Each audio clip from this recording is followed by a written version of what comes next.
Flooding also a concern tonight in York County, South Carolina. Queen City News South Carolina Bureau Chief Shakira Speaks joins us now live in Rock Hill. And Shakira, it's certainly raining hard there. What other conditions you're seeing so far?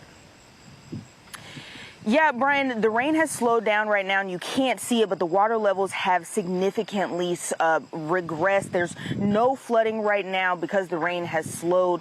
Just a few hours ago, you couldn't get past this sign without eventually walking into water that would be above your knees. Local and state leaders are expecting the rain to kick up overnight. So Rock Hill emergency management crews went ahead and closed off the road because the flooding could get a lot worse in the morning. I was expecting in this area right here, this is what I was expecting.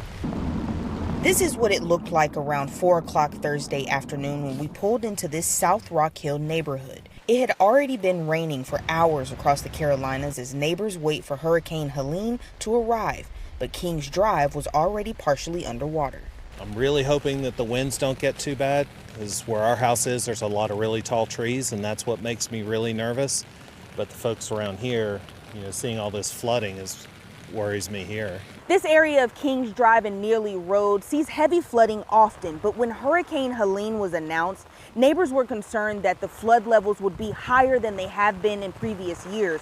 Right now, I'm standing in water that's higher than my ankles, but this yard is completely submerged.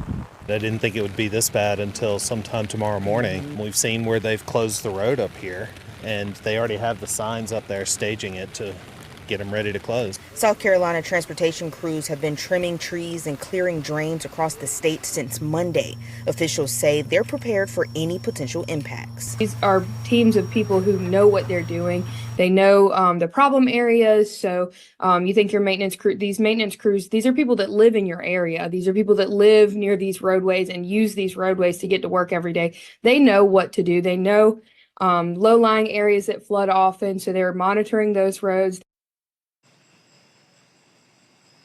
Yeah, so Duke Energy officials say that they've been moving water through their system and over the spillways, and they hope that they've moved enough to mitigate the flooding come the morning. For now, reporting in South Rock Hill, Shakira Speaks, Queen City News.